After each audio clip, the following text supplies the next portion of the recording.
Hello students, कैसे हैं आप सब।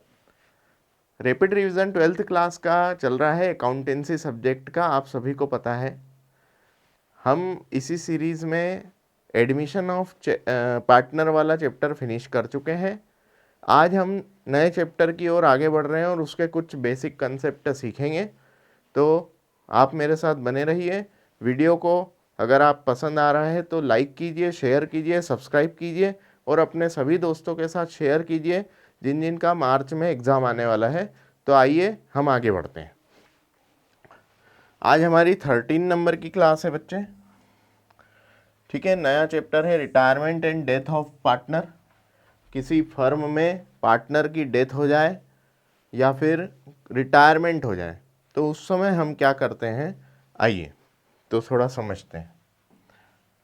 देखें बेटा, what does retirement of a partner from the firm mean.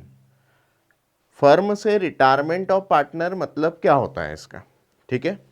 तो देखें, व्हेन वन और more than one partner decide to leave the firm due to any circumstances and reason and cease to be a partner, या तो वो किसी भी परिस्थिति में या किसी भी कारण से क्या करता है, वो पार्टनरशिप से जाना चाहता है, अपना काम छोड़ देना चाहता है या उसको रोक दिया जाता है, then such retirement is known as retirement of partner. इसी चीज को क्या कहते हैं, रिटायरमेंट ऑफ पार्टनर कहते हैं, ठीक है।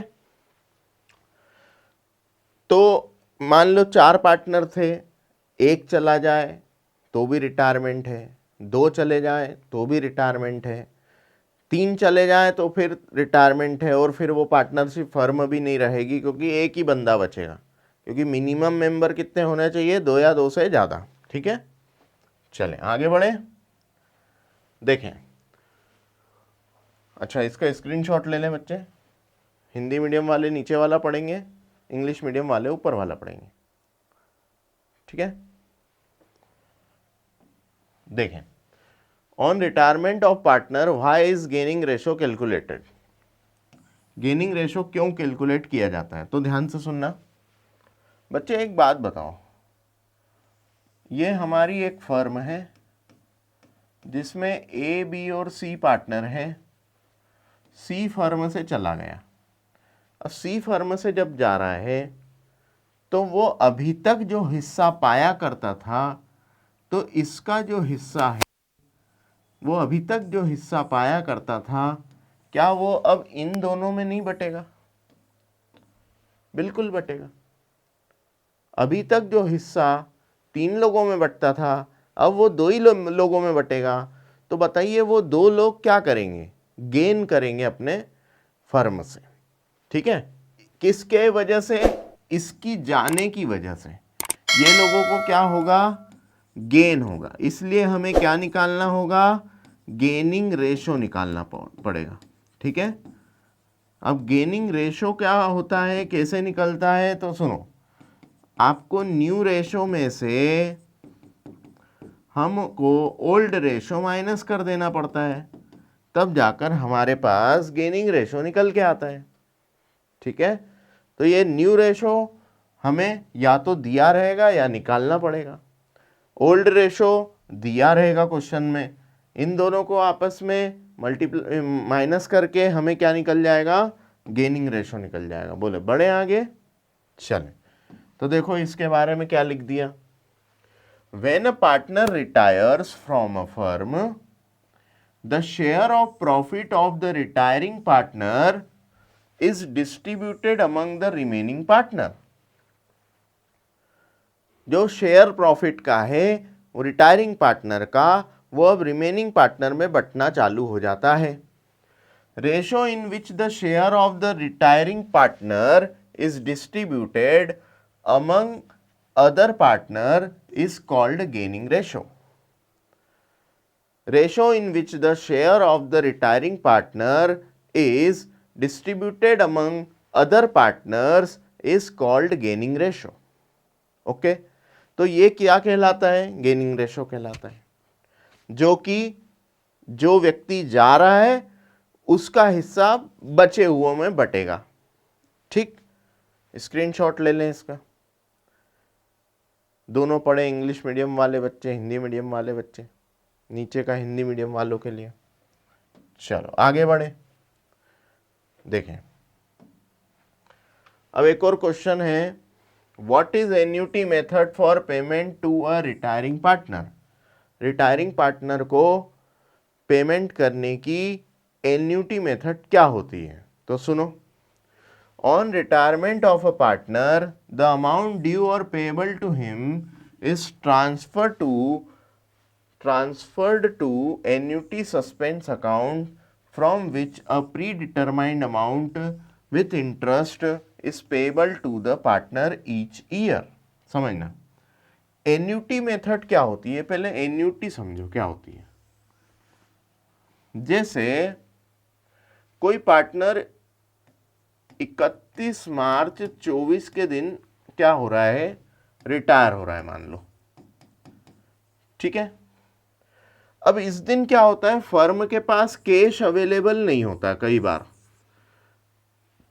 तो फर्म क्या करती है, इसके पेमेंट को एन्युटी बेसिस पर बांट देती है कि आपको हर साल कुछ ना कुछ पैसा देंगे।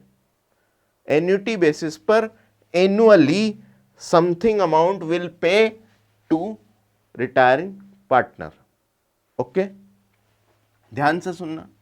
अब जैसे हर साल तो बोले तो 31 मार्च 25 आएगी, फिर 31 मार्च 26 आएगी, 31 मार्च 27 आएगी, 31 मार्च 28 आएगी, 31 मार्च 29 आएगी। ऐसे करते करते रेगुलर पेमेंट आपको करना पड़ता है हर साल, रेगुलर इंटरवल पे करना पड़ता है, सेम अमाउंट करना पड़ता है। ध्यान से सुनना, रेगुलर इंटरवल पे और सेम अमाउंट। अच्छा, विथ इंटरेस्ट, विथ इंटरेस्ट, क्योंकि जो रिटायरिंग पार्टनर है वो ये तो बोलेगा ना कि मुझे जो आज पैसा मिलना था वो 1 साल बाद, 2 साल बाद, 3 साल बाद, 4 साल बाद ऐसे मिल रहा है। तो इस पर फर्म रिटायरिंग पार्टनर को क्या देती है, फिर ब्याज देना चालू करती है। ब्याज का जो रेट तय होगा उस पर देंगे, ठीक है। और नहीं दिया हो तो 6% का ब्याज देते ही हैं, ठीक है। तो अच्छा, यहां पर जब हम ये पैसा रिटायरिंग पार्टनर का, हम फिर इसको काय में डाल देते हैं, एन्युटी सस्पेंस अकाउंट में उठा के डाल देते हैं, एन्युटी सस्पेंस अकाउंट में लेकर चले जाते हैं। बस यही आपका एन्युटी सस्पेंस अकाउंट है और यही एन्युटी पेमेंट है। अब याद रखना, इसमें अमाउंट सेम होना चाहिए हर साल का पेमेंट, और एक टाइम इंटरवल सेम होना चाहिए। सर अगर अमाउंट अलग अलग हो, टाइम इंटरवल अलग अलग हो तो एन्युटी नहीं बनेगी, ठीक है। एन्युटी अलग होती है, ठीक है, उसको इंस्टॉलमेंट बेसिस पर पेमेंट बोलते हैं। आगे आएगा, है ना, मैं पढ़ाऊंगा मैं, ठीक है। तो चलो ये हो गया, ये वही थ्योरी है, ठीक है। Annuity suspense account, predetermined amount with interest is payable to the partner each year. Okay, ये आपको थ्योरी समझाई। देखें अगला क्या है, how is the amount payable to the partner on death determined. जब कोई पार्टनर रिटायर होता है, how is the amount payable to the, sorry, how is the amount payable to the partner on death determined. जिस दिन कोई partner की death होती है उस दिन हम कैसे उसके अमाउंट को डिटरमाइन करते हैं, कैसे उसके अमाउंट को निकालते हैं। तो सुनो, चलो आओ, देख मेरे बेटा, फर्म चली चली चली चली, बहुत अच्छे से चली, बहुत सालों तक चली चली चली चली, इस पोजीशन पे आके एक पार्टनर की डेथ हो गई, वन पार्टनर डाइड, एक पार्टनर की डेथ हो गई। अब मान लीजिए जिस दिन डेथ हुई वो डेट थी मेरे पास 30 अक्टूबर 2024। 30 अक्टूबर 2024 के दिन उसकी डेथ हुई। अच्छा, क्या फाइनेंशियल ईयर एंड हो गया? क्या फाइनेंशियल ईयर कब एंड होगा? 31 मार्च 25 पे। अच्छा, शुरुआत कब हुई थी इस फाइनेंशियल ईयर की? 1 अप्रैल 24 पे। तो 24 से 25 वाले फाइनेंशियल ईयर में बीच में ही बंदे की डेथ हो गई 30 अक्टूबर 24 पे। अब इस समय इसको पैसा देना है। अब मरते हुए को तो दे नहीं सकते, उसके लीगल हायर को देंगे, जो लीगल रिप्रेजेंटेटिव उसका होगा उसी को ये पैसा मिलेगा। तो अब कितना पैसा देंगे, कैसे देंगे? तो सुनो भैया, बैलेंस शीट के अंदर कुछ ना कुछ इसकी कैपिटल लग रखी होगी, तो वो कैपिटल ले ले, देना पड़ेगी।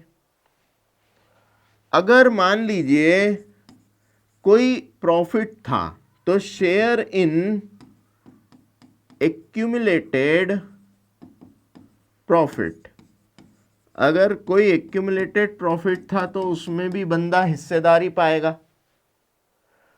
अगर कोई रिजर्व था तो सुनो, share in reserve and surplus, reserve and surplus में कोई हिस्सा था तो वो भी हिस्सा इसको मिलेगा, क्योंकि रिजर्व सरप्लस बना रखा था। कोई भी रिजर्व हो, ठीक है, वो बढ़ जाएगा। अच्छा, कोई लॉस अगर है तो वो घटा दो, share in loss, P and L account asset side में अगर दिख रहा है तो लॉस है तो वो घटा दो, ठीक है। अच्छा, फिर share in profit till death, death तक प्रॉफिट निकालो, क्योंकि इस डेट से लेकर इस डेट तक बिजनेस चला होगा। तो इस डेट से इस डेट तक 1 अप्रैल से लेकर 30 अक्टूबर तक बिजनेस चला, तो उस दौरान आपने कुछ प्रॉफिट कमाया होगा, तो उसका हिस्सा भी इसको मिलेगा। ओके, फिर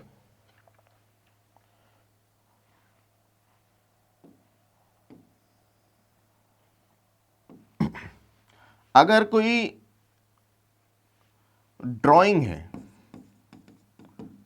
ड्राइंग अगर की है तो वो ड्राइंग इसकी माइनस हो जाएगी। कैश में ड्राइंग करी, असेट में ड्राइंग करी, तो फिर वो माइनस कर देना। यदि इसी ड्राइंग पर ब्याज लगाया है तो इंटरेस्ट ऑन ड्राइंग भी माइनस कर देना, ठीक है। यदि इंटरेस्ट ऑन कैपिटल दी गई है तो वो जोड़ देना। किस दिन तक? Till death. Interest on drawing भी कितना लगाएंगे? टिल डेथ, डेथ तक ही हम ड्राइंग पर ब्याज लगाएंगे। यहां भी टिल डेथ, ब्याज जो रहेगा इंटरेस्ट ऑन कैपिटल वो भी डेथ तक निकलेगा। सर ये टिल डेथ समझ नहीं आ रहा, तो सुनो मेरे बेटा, यहां से बिजनेस चला तो यहां से 30 अक्टूबर तक आपने बिजनेस किया और इस समय यहाँ मर गया वो वन पार्टनर, तो इस समय जब वो मर रहा है तो यहाँ तक तो वो ड्राइंग जो है ब्याज यहीं तक का लगेगा कि वहाँ तक का लगा दोगे? तो जितने पीरियड रहा उसका ड्राइंग उतने पीरियड का इंटरेस्ट लगाना, जितने पीरियड कैपिटल रही उतने पीरियड का उसको ब्याज देना। वही बात मैं कह रहा हूँ, टिल डेथ, टिल डेथ। बोलो जी, बात समझ में आ रहे हैं? बात समझ में आई? और भी कुछ हो, जैसे share in goodwill, share in goodwill, याद करो हम गुडविल का ट्रीटमेंट करते थे, ठीक है। जब जब रिकॉन्स्टिट्यूशन होगा तब तब गुडविल का वैल्यूएशन होगा। फिर share in revaluation profit, revaluation profit loss, profit हो तो प्लस होगा, लॉस हो तो माइनस होगा। रिवैल्यूएशन का प्रॉफिट लॉस, जब जब रिकॉन्स्टिट्यूशन होगा तब तब रिवैल्यूएशन ऑफ असेट होगा, asset and reassessment of liability होगा। बस इसको टोटल लगा दो, जो हिस्सा आए यही हिस्सा क्या है मेरा, यही हिस्सा मेरा है amount payable to legal heir of the death deceased partner. Okay, तो ये चीज अपने को निकालनी पड़ती है ऐसे करके, ठीक है। ये इसका स्क्रीनशॉट ले ले बच्चे, लो यहां से, ठीक है, इधर भी, ठीक। अच्छा, अब थ्योरी पढ़ो, क्या लिख रहा है देखो। At the time of death, sorry,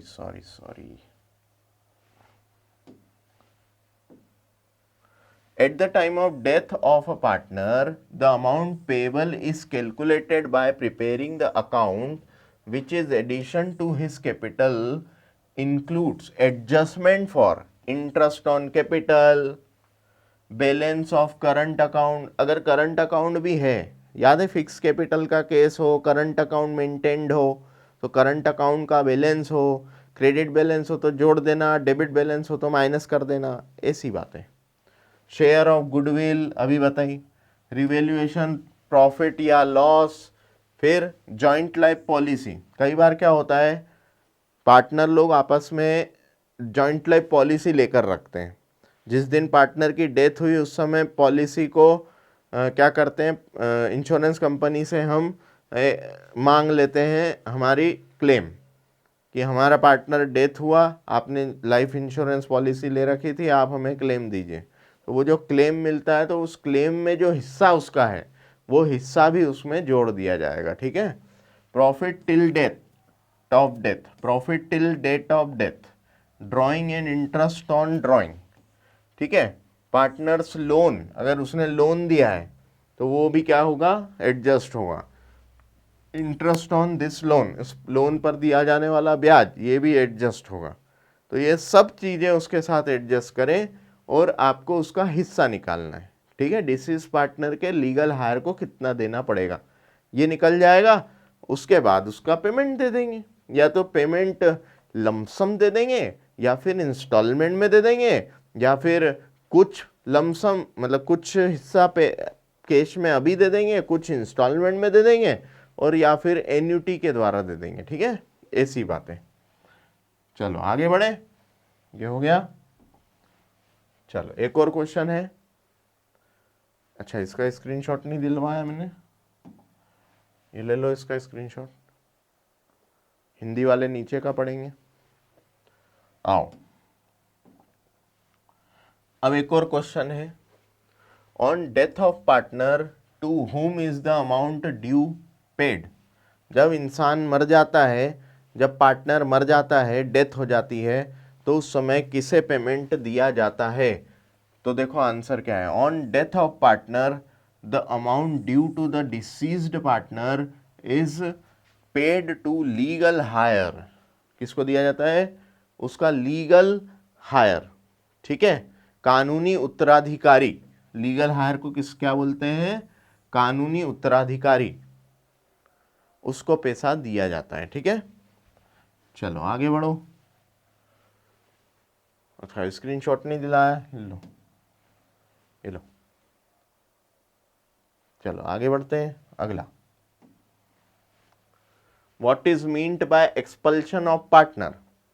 partner को कब एक्सपल्ट किया जाता है। एक्सपल्शन, एक्सपल्शन मतलब होता है निष्कासन कर देना, निकाल देना। निष्कासन कब किया जाता है, ठीक है। What is meant by expulsion of partner, question आया है 2022 के एग्जाम में, ध्यान रहे 2022 के एग्जाम में क्वेश्चन आया है।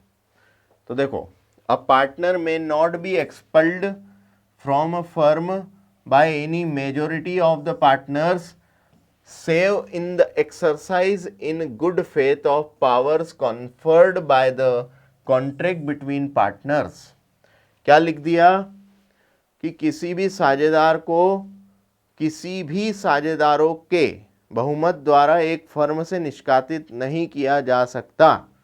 मतलब 4 पार्टनर है, एक से बन नहीं रही, तो ऐसा ना हो कि तुम तीनों आपस में मेजॉरिटी में हो तो उसको मिलके निकाल दो, ऐसा नहीं कर सकते। ठीक है, तो देखो क्या लिख दिया, a partner may not be expelled from a firm by any majority of the partners save in the exercise in good faith of powers conferred by the contract between partners. जैसा कॉन्ट्रैक्ट में लिखा है उसके अनुसार काम करें। ऐसा नहीं हो कि बहुमत जिनके आधार पर हो और उसी के आधार पर निष्कासन कर दिया जाए, उसको निकाल दिया जाए, ऐसा नहीं। देखो क्या लिखा है, किसी भी पार्टनर को किसी भी साझेदारों के बहुमत द्वारा एक फर्म से निष्कासित नहीं किया जा सकता, सिवाय इसके कि यह साझेदारों के बीच अनुबंध द्वारा प्रदत्त शक्तियों के अच्छे विश्वास में किया गया हो। अगर आपने डीड में ऐसा लिखा है कि किसी भी पार्टनर को निकालने के लिए मेजॉरिटी वोटिंग राइट होने चाहिए, मेजॉरिटी वोटिंग हो गई तो उसको निकाल दिया जाएगा, तो फिर वैसा कर सकते हैं। ठीक है, लेकिन डीड में वैसा कॉन्ट्रैक्ट रहना चाहिए। ठीक है, अगर डीड में कॉन्ट्रैक्ट नहीं है तो फिर आप नहीं निकाल पाएंगे। ओके, अच्छा आगे क्या लिख दिया, however a partner can be expelled only when following condition are satisfied. निम्नलिखित शर्तें हैं जिस वजह से हमें क्या करना पड़ता है, पार्टनर को निकाला जा सकता है। तो देखो, expulsion of partner is necessary for interest of partnership. हमारी साझेदारी के हित में है, ये साझेदारी के हित में होने की वजह से उसे निकाला जा रहा है। इसको निकाल दो, इसने पूरा कबाड़ा कर दिया हमारी फर्म का, तो फिर उसको निकालना ठीक है। अगर पार्टनरशिप के बेनिफिट में है, फायदे में है, तो फिर उसको बाहर करो। ठीक है, आगे क्या लिख दिया, notice is served to the expelled partner. Partner जिसको निकाला जा रहा है उसको नोटिस दिया जाए प्रॉपर कि आपको बाहर किया जा रहा है। ठीक है, उसकी सुनवाई भी की जाए। अच्छा, an opportunity of being heard is given to the expelled partner. देखो वही बात बोली, उससे सुनवाई का अवसर दिया जाए, वो जो बात कह रहा है उसे सुने। ठीक, तो हम पहले नोटिस देंगे, समझाएंगे आपको क्यों ना हम फर्म से निकाल दे, फर्म के बेनिफिट में रहेगा। आपने फलानी गतिविधि जो करी है वो गलत है, फर्म के लिए नुकसानदायक है, तो क्यों ना हम आपको बाहर कर दें। ऐसी बातें उससे करनी पड़ती है। और फिर वो भी अपना तर्क रखता है कि मैंने ऐसा किया तो क्यों किया, मैंने गुड फेथ में किया, मैंने फर्म के अच्छाई के लिए करने गया, लेकिन बुरा हो गया तो मैं क्या करूं, मेरी किस्मत ही खराब है। तो अगर ऐसी बातें होती है तो उससे सुनवाई का अवसर देना जरूरी है। ठीक है, ये बात। आगे क्या लिख दिया, in absence of AV expulsion is null and word. अगर ये कारण ना हो तो फिर निष्कासन जो रहेगा वो व्यर्थ होगा, शून्य होगा, अमान्य होगा। ठीक है, शून्य होगा, अमान्य होगा। ओके, तो देखो क्या लिख दिया, साझेदारी के हित के लिए साझेदारों का निष्कासन आवश्यक है। निष्कासित साझेदार को नोटिस दिया जाता है, निष्कासित साझेदार को सुनने का अवसर दिया जाता है। उपरोक्त के अभाव में निष्कासन शून्य और अमान्य होगा। ऐसे ही नहीं किसी को भी पार्टनरशिप फर्म से निकाल दोगे। ठीक है, कॉन्ट्रैक्ट जैसा बना है उसको फॉलो करना पड़ेगा। आगे बढ़े, चलो आओ, इसका स्क्रीनशॉट नहीं दिलवाया, लो स्क्रीनशॉट ले लो भैया, पढ़ें इसको अच्छे से, मेहनत करें, एग्ज़ाम आ रहा है अपना मार्च में। ठीक है, चलो आगे बढ़ते हैं। What can be the reason for retirement of a partner. Retirement क्यों किया जाता है, रीज़न फॉर रिटायरमेंट। क्वेश्चन दूसरी तरीके से पूछा जा सकता है, under what circumstances a partner can retire from the partnership firm. ऐसे कौन कौन सी परिस्थितियां हैं जिसमें पार्टनर रिटायरमेंट ले लेता है। कब आया, 2022 के एग्जाम में आया, एग्जाम में 2022 के एग्जाम में ये क्वेश्चन आया। चलो देखो क्या आंसर है, a partner can retire from a firm due to the following reasons. निम्नलिखित कारणों से क्या होता है, फर्म से रिटायर हो सकता है। पहला है ड्यू टू ओल्ड एज, बूढ़ा हो जाए, वृद्धावस्था आ जाए। बूढ़ा हो गया तो निकाल देंगे, मतलब चला जाएगा वो। ड्यू टू इल हेल्थ, बीमार हो जाए साहब, हेल्थ खराब हो जाए, कैंसर हो गया, ठीक है, कोरोना हो गया, कुछ भी हो सकता है। इल हेल्थ के कारण अगर बीमार हो गया है तो भी पार्टनर निकल जाएगा। Due to conflict between partners, आपस में पार्टनर क्या कर लिए, झगड़ लिए, कॉन्फ्लिक्ट है आपस के, क्या होता है कि विचार नहीं मिल रहे, झगड़े हो रहे हैं, तो निकल जाएगा। Remaining partners not working under law, जैसा लॉ में बताया है उसके अनुसार बाकी के पार्टनर काम ना करें तो फिर भी उसको बाहर किया जा सकता है, ठीक है। Loss being incurred in business, business में लॉस हो रहा है, कोई पार्टनर निराशा हो सकती है उसको कि भैया यार मतलब नहीं है, इसका कोई भविष्य नहीं है फर्म का, ये बंद कर देना ही उचित है, तो मैं तो यार जा रहा हूँ, मैं मेरा कोई दूसरा ऑप्शन देख लूँगा, ठीक है, क्योंकि लॉस होते जा रहा है। कब तक लॉस का ठीकरा अपने सिर पे बहुत बोझ उठा के रहेंगे, घर वाले भी पूछते ना कब तक लॉस में चलाओगे फर्म, तो उसको लॉस को, अगर लॉस है बिजनेस में तो फिर फर्म से रिटायरमेंट ले लेता है partner. Partner living the town on permanent basis, permanent basis पर कोई पार्टनर अगर जगह को या उसके प्लेस को छोड़कर दूसरी जगह शिफ्ट हो रहा है, वो वहीं रहेगा, वहीं पर अब अपनी एक्टिविटी करेगा, फर्म में आना जाना बंद हो जाएगा, तो फिर वो रिटायरमेंट ले सकता है। बड़े आगे, चलो इसका स्क्रीनशॉट लें इंग्लिश वाले बच्चे, ठीक है। अच्छा हिंदी वाले बच्चे इसका स्क्रीनशॉट लें। देखो, वृद्धावस्था, स्वास्थ्य खराब होना, फिर साझेदारों के बीच संघर्ष के कारण शेष साझेदार कानून के तहत काम नहीं कर रहे हैं, व्यवसाय में हानि हो रही है, ये सब कारण होते हैं, ठीक है। आगे चलो, अब आ गया difference between sacrificing ratio and gaining ratio.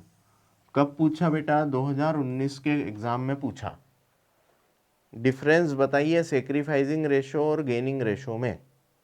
मेरे बेटा एक बात बताओ, यही क्वेश्चन हमने एडमिशन ऑफ पार्टनर में भी पढ़ा है, वहाँ भी सेक्रीफाइसिंग एंड गेनिंग रेशो का डिफरेंस पढ़ा है। क्या सर वहाँ याद किया हुआ है यहाँ पे लगा दें? बिल्कुल लगा दो, कोई दिक्कत नहीं, यहीं लिख दो।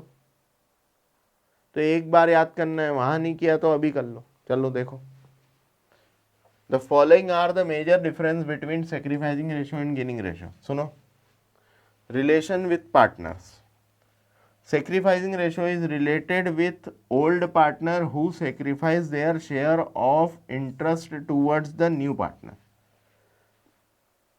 Sacrificing ratio किससे जुड़ा हुआ है? ओल्ड पार्टनर से, ओल्ड पार्टनर से जुड़ा है। ओल्ड पार्टनर कुछ ना कुछ सेक्रीफाइस करते हैं नए के आने की वजह से, ठीक है। जबकि गेनिंग में क्या है, gaining ratio, the share of the retiring partner is distributed among existing partner. जो रिटायरिंग पार्टनर है वो अपना शेयर छोड़ रहा है फर्म से, फर्म में, तो वो फर्म में अब जो रिमेनिंग पार्टनर है उनमें उसका हिस्सा बंटने लगता है, तो रिमेनिंग पार्टनर गेन करने लगते हैं। यही है गेनिंग रेशो, ठीक है। अच्छा, यूज क्या है? तो sacrificing ratio is used to distribute the amount of goodwill brought in by the new partner among the old partner. Sacrificing ratio क्यों यूज किया जाता है?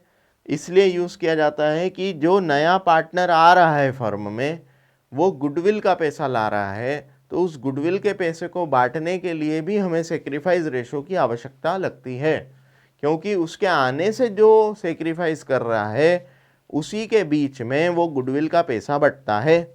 बोलो क्लियर?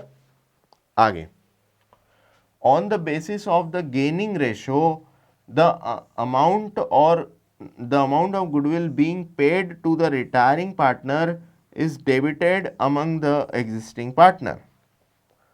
गेनिंग रेशो के आधार पर क्या होता है भैया, पुराना पार्टनर कोई रिटायर हुआ, रिटायर होने से रिमेनिंग ने गेन किया, अब वो बंदा जा रहा है तो गुडविल का हिस्सेदारी जो बन रहा है वो गुडविल की हिस्सेदारी अब फ्यूचर में उन रिमेनिंग में बटेगी, क्योंकि नए जो जाने वाला पार्टनर है उसका भी तो उस गुडविल में हिस्सा है, तो जाने वाले पार्टनर का भी वो गुडविल में हिस्सा है, तो वो गुडविल अब रिमेनिंग पार्टनर्स के बीच में ही रह जाएगी, वो तो चला गया, तो फिर वो रिमेनिंग पार्टनर कितने रेशो में गेन कर रहे हैं, उस गेन रेशो में हमें उनके कैपिटल अकाउंट से गुडविल के एडजस्टमेंट को करना पड़ता है, गेनिंग पार्टनर डेबिट करना पड़ता है, रिटायरिंग पार्टनर क्रेडिट करना पड़ता है, जिस वजह से गुडविल का एडजस्टमेंट होता है, इसलिए गेनिंग रेशो निकलता है, ताकि गेनिंग रेशो के आधार पर पाने वाले जो रिमेनिंग है पाने वाले उनके हम अकाउंट्स को डेबिट कर सकें। कितना गेन कर रहे हो, गुडविल में कितनी हिस्सेदारी पा रहे हो पुराने के जाने की वजह से, तो वो भी देखो, उतने से रिमेनिंग पार्टनर्स जो हैं गेन करने वाले उनको अकाउंट को डेबिट कर दो, gaining partners capital account debit to retiring partner capital account, ये जर्नल बनानी पड़ती है, वही बात यहाँ लिखी है। ठीक है, बढ़े आगे, आओ स्क्रीनशॉट ले लें इसका। चल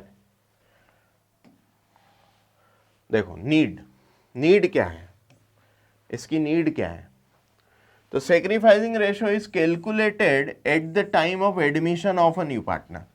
कोई नया पार्टनर एडमिशन लेता है तब हमें सेक्रीफाइस रेशो निकालना पड़ता है। Gaining ratio is calculated at the time of retirement of a partner. Gaining ratio तब निकलता है जब कोई पार्टनर फर्म से छुट्टी ले रहा है, रिटायरमेंट ले रहा है, ओके, बोले हम जा रहे भाई, टाटा बाय बाय, अब काम नहीं करना। फॉर्मूला क्या है, तो सेक्रीफाइसिंग रेशो का फॉर्मूला हमने एडमिशन वाले चैप्टर में भी पढ़ा, ओल्ड प्रॉफिट शेयरिंग रेशो में से new profit sharing ratio minus कर दो, old ratio minus new ratio, तो हमारा सेक्रीफाइसिंग रेशो निकल जाएगा। अच्छा, गेनिंग रेशो में क्या फॉर्मूला है, ये गेनिंग रेशो का फॉर्मूला देखो, new profit sharing ratio minus old profit sharing ratio, new minus old करना पड़ता है तब गेनिंग निकलता है, और ओल्ड माइनस न्यू करना पड़ता है जब सेक्रीफाइसिंग रेशो निकलता है। सेक्रीफाइसिंग रेशो एडमिशन के केस में निकलता है, गेनिंग रेशो रिटायरमेंट के केस में निकलता है। ठीक है, इंटरेस्ट सुनो, in sacrificing ratio the old partner sacrifice their share of interest towards the new partner।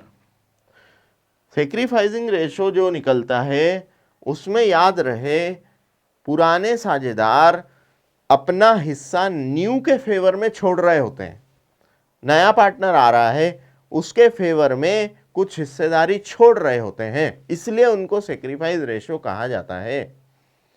लेकिन गेनिंग में नहीं है ऐसा। गेनिंग में क्या है, the existing partner acquire the share of interest of the retiring partner in gaining ratio.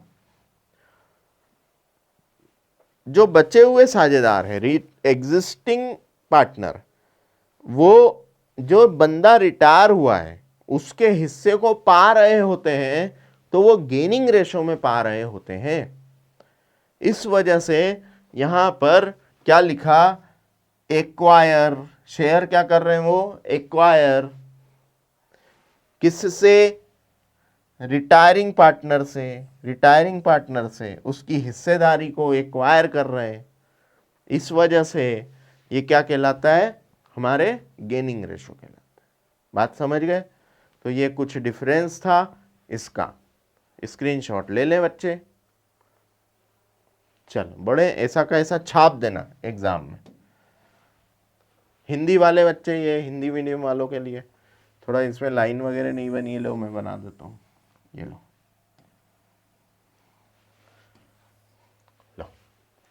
करो, इसकी स्क्रीनशॉट ले ले फटाक से, देर नहीं लगाना, जल्दी जल्दी काम करना है अपन ने। ठीक है, और पढ़ना है इसको ईमानदारी से। माता पिता का नाम रोशन करो। आप बहुत अच्छे बच्चे हैं, पढ़ाई बहुत अच्छे से कर रहे हैं, मुझे भी मालूम है, मैं देखता हूँ वीडियो, आप लोग देखते चल रहे हैं और आपको पसंद भी आ रहे हैं। ये लो, मैंने लाइनें बना दी है, इसका भी स्क्रीनशॉट हिंदी मीडियम वाले बच्चे लेंगे। ठीक है, चलो, आई थिंक सभी को समझ में आया होगा। तो आज के लिए इतना ही। आपको वीडियो पसंद आ रहे हैं, आप बहुत पसंद करें, लाइक करें, शेयर करें, और लाइक ज़्यादा करें जिससे हमें भी मनोबल मिले। कमेंट ज़रूर करें, मुझे पता तो चले कौन कौन मेरे वीडियो देख रहा है। कमेंट करने से मेरे को एक मनोबल मिलेगा कि हाँ, बच्चों को ये चीज़ पसंद आ रही है। कुछ डाउट है तो आप वो भी कमेंट में लिख सकते हैं, मैं कमेंट का रिप्लाई ज़रूर करने का प्रयास करूँगा। हमारी टीम है, टीम प्रयास करती है पूरा आपके कमेंट का रिप्लाई करने में, उसमें मैं भी हेल्प करूँगा। और दूसरी बात, हमने जो प्रीवियस अनाउंसमेंट करी है डाउट सेशन की, तो उसमें आप बिल्कुल अपनी सीट बुक करवाइए। संडे टू संडे हम डाउट सेशन रख रहे हैं। खंडवा या खंडवा के एरिया के आसपास अगर आप रहते हैं तो सभी बच्चे बुक करें अपनी seat. Free of cost doubt session रखा जाता है। आप पूरे अकाउंटेंसी सिलेबस में अगर कोई भी डाउट है तो वो लेकर आएँ, हम उसको सॉल्व करेंगे। बाकी आप मेरे साथ रैपिड रिवीजन में बने रहें, हम बहुत अच्छा पेपर करेंगे और आपके लिए भगवान से विश करेंगे, और आप बहुत अच्छा अपने माँ बाप का नाम रोशन करें, माता पिता का नाम रोशन करें, और यही आपसे उम्मीद है। ठीक है, तो लाइक कीजिए, शेयर कीजिए, सब्सक्राइब कीजिए। Thank you very much. Okay.